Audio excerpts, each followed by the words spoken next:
2019 is going to be an open year for the world, get it? Hi folks, it's Falcon, and today on GameRanks, the top 10 open world games of 2019. Number 10 is Atomic Heart, a wildly inventive looking game that looks equal parts BioShock, Fallout, and hey, let's exist in the Soviet Union. In fact, the story takes place specifically in an alternate history Soviet Union in which technological revolutions have already taken place. The open world this exists in appears to look nothing like anything else on the market, and that alone should be enough, I think, to get anybody interested in this game. But the idea of an exaggerated weirdness based on the real-life secrecy of the actual scientific juggernaut that was inside the Soviet Union, I think makes for historical fiction that is possibly more interesting than anything else we've looked at that could somehow be placed in a similar category. It's a world that could not only say something about the past, but perhaps our own future. Very rarely has material made about the Soviet Union not also said something about the world as it is outside the Soviet Union, but one that is critical of the internal, even in an exaggerated way, I think can and will probably lead to a very interesting narrative that makes for a very engrossing and different world that I cannot wait to wander around in. Atomic Heart is coming to Windows, Xbox One, and PlayStation 4 sometime this year. Number 9 is The Division 2, which Ubisoft has said,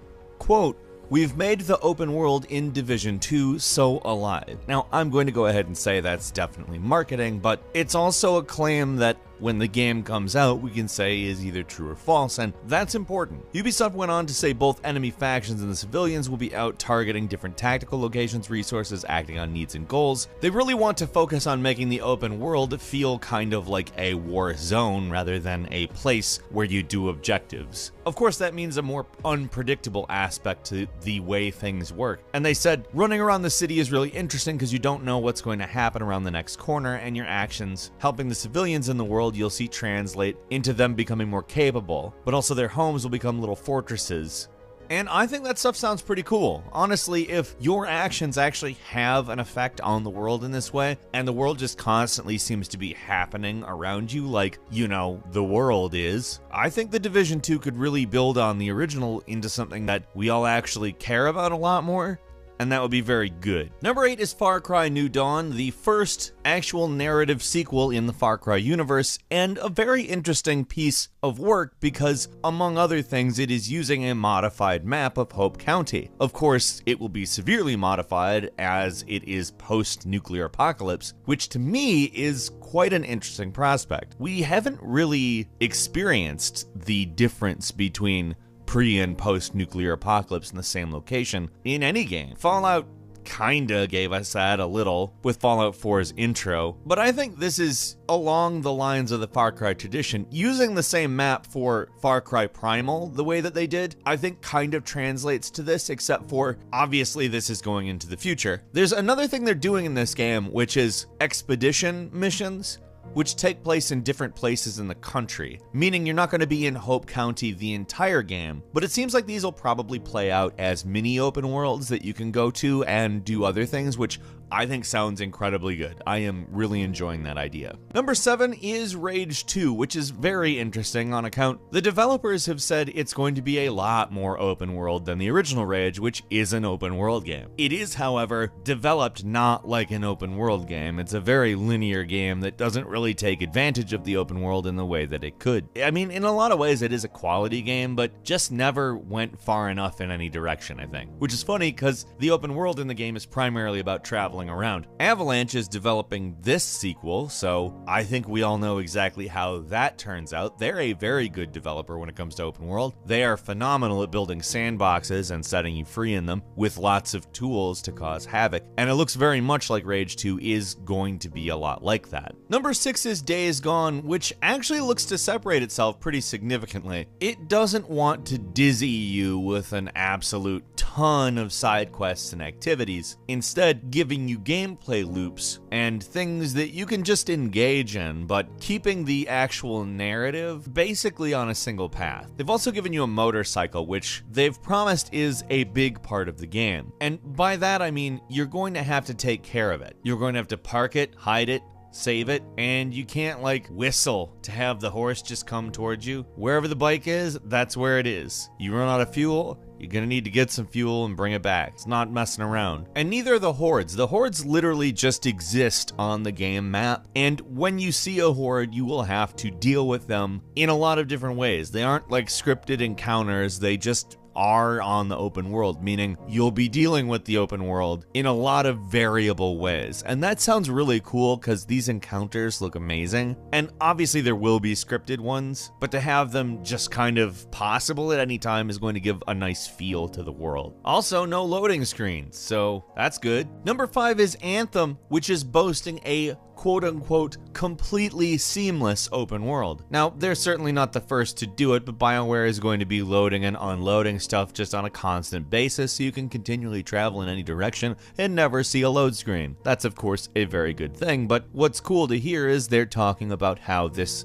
open world will gradually expand over time. Also, you'll see things like these storms they've talked about called Shaper Storms, which are supposedly world altering. So I have a feeling some of the stuff we've seen in, say, the Fortnite seasons that just utterly changes the world itself is something we might also be seeing in Anthem, albeit with a completely different style of gameplay. I think that's very cool. I have pretty high hopes for this, actually. I acknowledge it may be Electronic Arts, but I mean, if it's not, that would be great. Number 4 is Crackdown 3, which is actually coming out, which is astounding. However, the thing that we have to talk about is the open world. One of the big things this game has been touted for is the cloud destruction elements, which exist only in the multiplayer world. The single player world is about saving the city, and they thought, it might not be great to have the entire thing fully destructible. But keeping that in mind, when you're playing in multiplayer, it's a big world that you can destroy all of. And that's it. That's the full reason to buy the game. I'm sure the single player campaign is going to be great.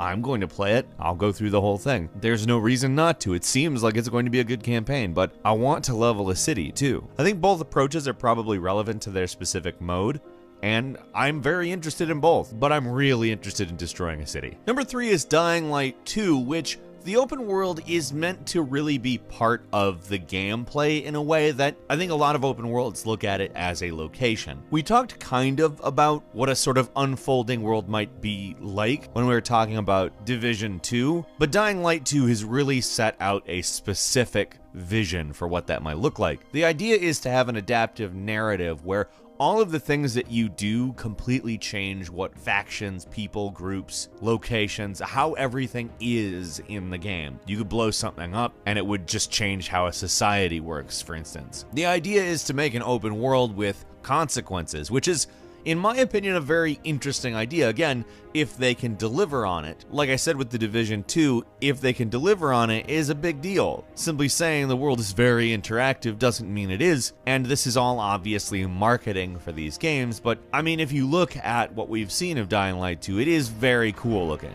The first one's great, and what they've said of the second one sounds pretty good. Number 2 is The Outer Worlds, which Obsidian has been comparing to Knights of the Old Republic 2, and saying that technically it's not an open world game because there's 2 big planets. They both kind of exist in their own maps, but they technically work out like an open world, and if we're thinking about it, it's probably going to be a lot bigger, both of them, than a lot of traditional open world titles were as they were developing the genre. But it's interesting to see the kind of insight they're giving. They've also talked about how their intent is to make it very New Vegas style as far as exploration and interaction with the locals. This is honestly kind of my big game that I'm really looking forward to, so to see them kind of combine the aesthetics of BioShock and Fallout, put it in space, and talk about Knights of the Old Republic, they're kind of specifically like, hey, Falcon, this is something you want to play, isn't it? We know. And number 1 is, of course, Cyberpunk 2077, what looks to be the biggest open world game possibly at all, in terms of attention it will get. It may be the one that gets all of the attention forever, because they've taken a very condensed vertical approach to the open world. They're giving you as much as they can in the space that they are giving you, and that is very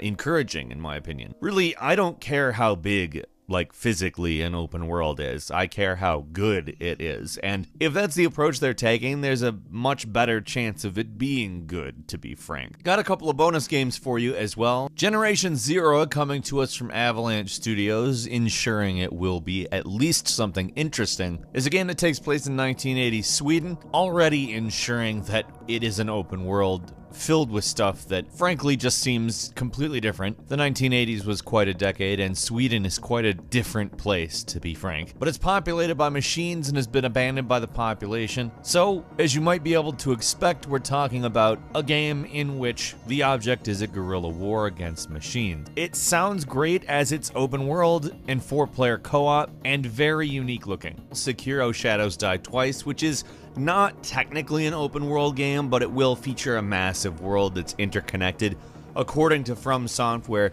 in the same way Dark Souls 1 is, so kind of like a Metroidvania, so kind of a path world, so to speak. They're also designing their maps very vertically oriented so that you can take advantage of that grappling hook. Skull and Bones, which is an open sea game, I guess. It's based on the naval segments in the Assassin's Creed games. How can you really go wrong with that? Those segments are wonderful. Except it takes place in an open world. You can go anywhere, do anything. Judgment, which is a game that takes place in the world of Yakuza. In fact, directly in the same open world, same area. It's a different kind of story, though. You play as an investigator. You're on the other side of the law, so to speak. And finally, Biomutant, which is kind of a mascot platformer hack-and-slash action RPG. Apparently 6 square miles of area to explore in this game. If it is as detailed as we've seen so far, that's probably going to be a pretty dense world, and I'm very interested in that. And Metro Exodus is not technically a full-blown open world game. It's kind of a semi-open world game, but the scale of this game is massive. It will take place in a number of areas that are open world. However, it will also contain linear areas, and in all honesty, that mirrors real life in some ways if done correctly. Now, that's really the key, and we shall see. But the previous 2 Metro games are phenomenal, and we really don't have any reason to believe it won't be executed well. Metro Exodus is coming February 15th to PlayStation 4, Xbox One, and Microsoft Windows. What open world games are you interested in this year? Leave us a comment, let us know what you think, and if you like this video, please click like. If you're not subscribed, now's a great time to do so. We upload brand new videos every day of the week, and the best way to see them first is, of course, a subscription, so click subscribe, and don't forget to click the notification bell. As always, we thank you very much for watching this video. I'm Falcon. You can follow me on Twitter at Falcon the Hero, and we'll see you next time right here on GameRanks.